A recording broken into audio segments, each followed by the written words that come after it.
ठीक है, पूरे के पूरे वर्ल्ड के अंदर क्या रिसेशन आया। अब हम क्या देखेंगे कि how the world has take place from the recession, मतलब वर्ल्ड रिसेशन से किस तरीके से उभरेगा, ठीक है, इकोनॉमी में। फिर हाँ, हम क्या करेंगे, उसके बाद हम अब पढ़ेंगे post war economy, post war economy, ठीक है। अभी तक मैंने यूएसए का बताया कि यूएसए जो था वो डेट दे रहा था, लोन्स दे रहा था, बट यूएसए किस तरीके से लोन्स दे रहा था और किस तरीके से यूएस जो था वो एक तरीके से वर्ल्ड में ग्लोबल पावर बन गया। एक प्रोवर्ब कहा जाता है कि यूएसए, लोग कहते हैं कि व्हाई नॉट वी आर, हम यूएसए की तरह डेवलप क्यों नहीं हो सकते, लोग कहते हैं, सभी सुना है ऐसा, व्हाई, ऐसा क्यों कहते हैं, मतलब इन द सेंस ऐसा है कि लोग कहते हैं कि क्यों हम, हमारे पास यूएसए जैसी टेक्नोलॉजीज क्यों नहीं है, तो कभी सोचा है क्यों नहीं है, इकोनॉमी नहीं। और भैया जो बोलना ना हाथ उठा के बोलना, ऐसा चुपचाप नहीं बोलना, डिस्कस करके पढ़ते हैं, तरह है ना, डेवलप होना चाहिए, वाई, और बट हम हो नहीं सकते, क्यों नहीं हो सकते, इकोनॉमिक क्राइसिस तो यार हर वर्ल्ड की हर कंट्री में होती है, बताओ सोचो। हाँ,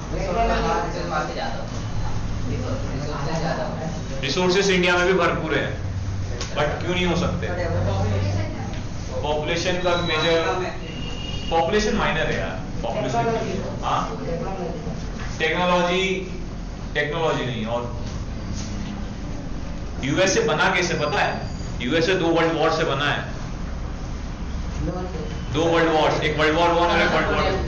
तो उस कारण जब उनको वापस मिला होगा, क्या अचानक इकोनॉमी बढ़ गई हो। यूएसए जो बना है ना, एकदम से यूएसए बना वर्ल्ड वॉर्स के कारण। यदि वर्ल्ड वॉर्स नहीं होते ना तो आज यूएसए नहीं होता।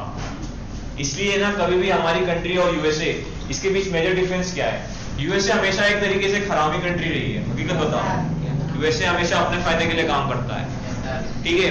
वर्ल्ड वॉर 1 हुआ तो यूएसए ने ना अपने वेपन्स बेचे, ठीक है, अपनी इकोनॉमी अपराइज की। वर्ल्ड वॉर 2 हुआ तो यूएसए ने अपने वेपन बेचे, अपनी इकोनॉमी राइज की। रिसेंटली अभी हाल फिलहाल का एग्जांपल तालिबान है, तालिबान के अंदर यूएसए विड्रॉल हो गया।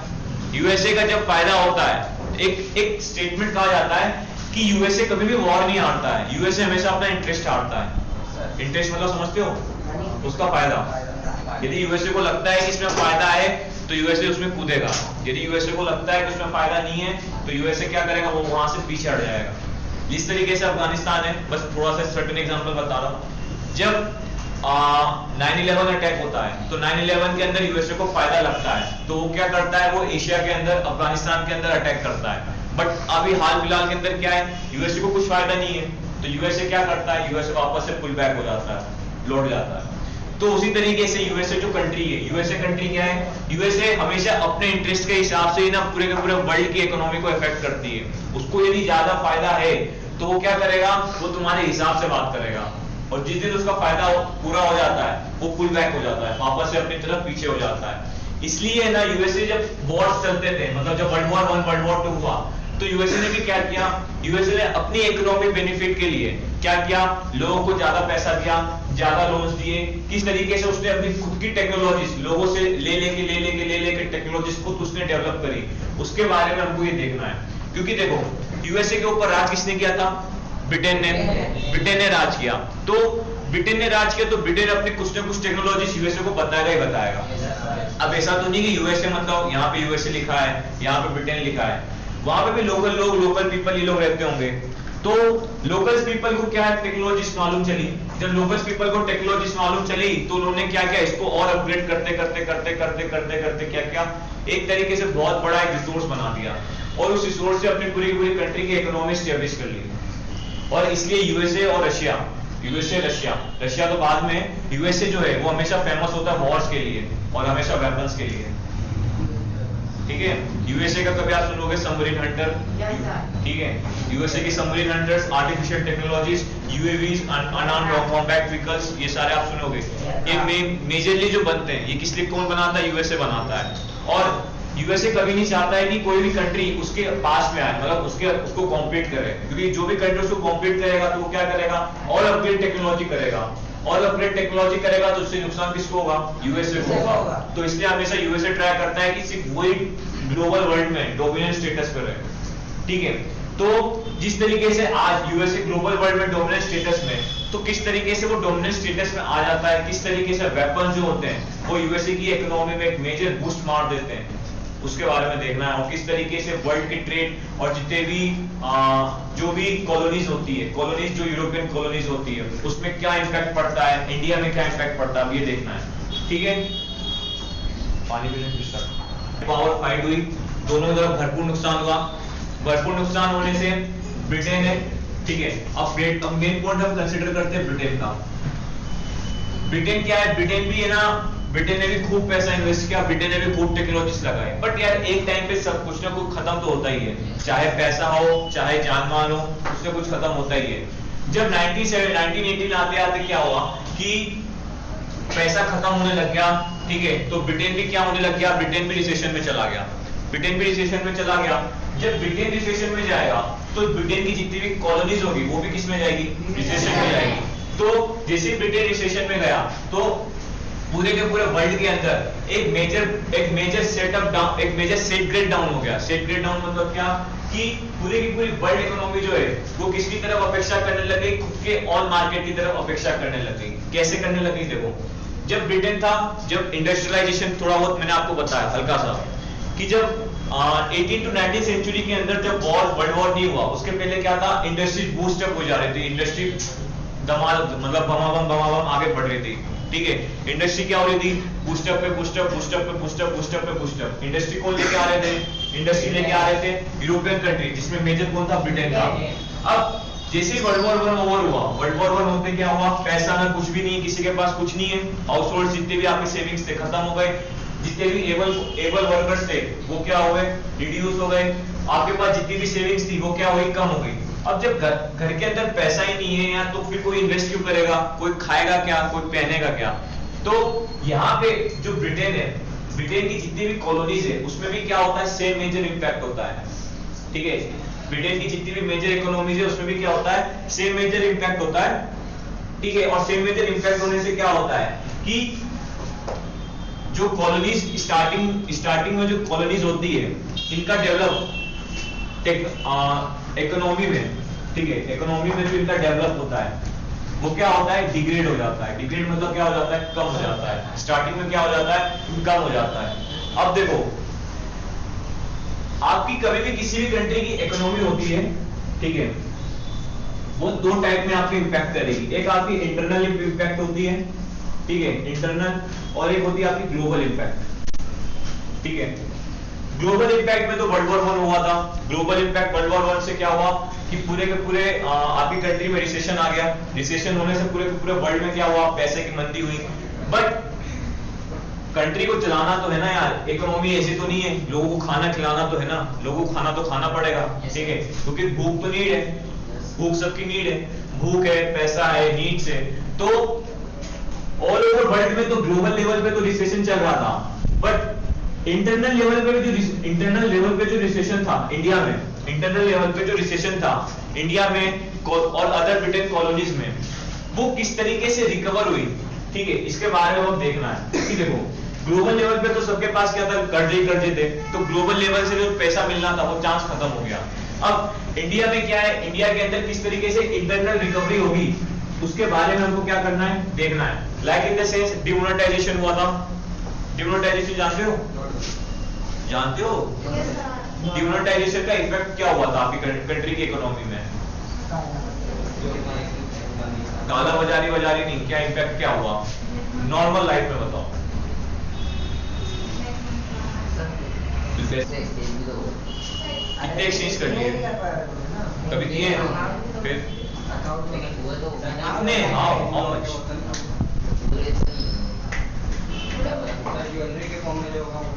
गोल्ड होते तरीके से लिक्विडिटी फॉर्म हुई। और बताओ डिमोनेटाइजेशन का मेजर इम्पैक्ट क्या हुआ? डिमोनेटाइजेशन एक फेलियर हुआ, सक्सेस नहीं हुआ डिमोनेटाइजेशन, नोटबंदी हुआ। ऐसा देखो ग्लोबल लेवल हमारे डिमोनेटाइजेशन की थोड़ी सी बताता हूँ। डिमोनेटाइजेशन इंडिया के अंदर आया, ठीक है, गवर्नमेंट लेके आई। गवर्नमेंट का मेन एम क्या था कि जो भी मार्केट के अंदर पैसा चल रहा है वो गवर्नमेंट की क्या है देख देख में चले, मॉनेटरी के अंदर चले, ठीक है। बट हुआ क्या, लोगों ने उसको रिप्लेस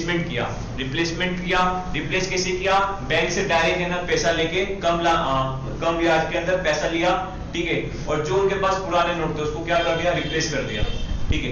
अब इससे क्या हुआ, कुछ फायदा हुआ नहीं हुआ, क्योंकि जिसके पास पैसा लार्ज अमाउंट में इकट्ठा था, जिसके पास पैसा जो था वो बिना कैलकुलेटेड था, उसको तो कोई नुकसान नहीं हुआ, उसको मुश्किल से कितना 10 या 15-20 करोड़, ठीक है।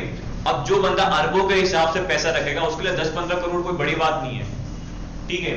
तो एक तरीके से हमारी कंट्री के अंदर क्या हुआ, हमारा जो इंटरनल जो मॉनेटरी था, इंटरनल पैसा था, वो एक तरीके से डिस्टर्ब हुआ, और उस डिस्टर्बेंस का इफेक्ट हम आज तक देख रहे हैं कि हमारे कंट्री के अंदर अनएम्प्लॉयमेंट बढ़ गया, ठीक है। लोग आप नॉर्मली कभी आप ये सोचते होंगे कि यार 2014-15 के अंदर जो चीज आपको कितने 10 रुपए की मिलती थी वही चीज अब आपको 25 से 30 रुपए की मिलती है, इफेक्ट होता है।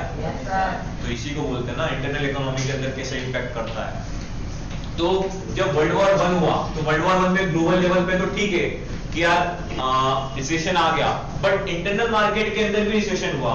बट होता क्या है कि आज के टाइम पे तो यार नोटबंदी, कैश, ये सब चलता था, बट पहले के टाइम पे लोग क्या थे, लोग अपना व्यापार करते थे जमीन से, एग्रीकल्चर रिसोर्सेज थे, तो लोग सेविंग्स करके ज्यादा रखते थे। इंडियन पीपल के पास एक टेंडेंसी होती है सेविंग्स की, दे सेव लॉट, ठीक है, बहुत ज्यादा सेव करते हैं। लाइक आपकी ग्रैंडमदर है, आपके ग्रैंडफादर है, ये लोग सेविंग्स बहुत ज्यादा करते हैं कि हमारी आने वाली पीढ़ी खाएगी, ठीक है, हमारे आने वाले मतलब आने वाले जो भी फ्यूचर प्रेडिक्टर्स होंगे वो क्या करेंगे, खाना जो भी है खाएंगे, ठीक है।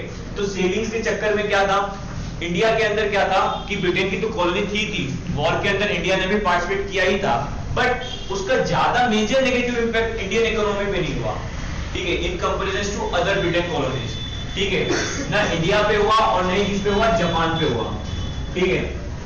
एक इंडिया है और एक जापान है। जापान भी एक तरीके से कॉलोनीज थी, बट अभी आप इतना कंसिडर याद रखना कि पूरे के पूरे वर्ल्ड वॉर 1 उसका major impact all over world में तो पड़ा ही पड़ा, बट इंडिया और जापान पे इंटरनल मार्केट के अंदर कोई ज्यादा इंपैक्ट नहीं पड़ा।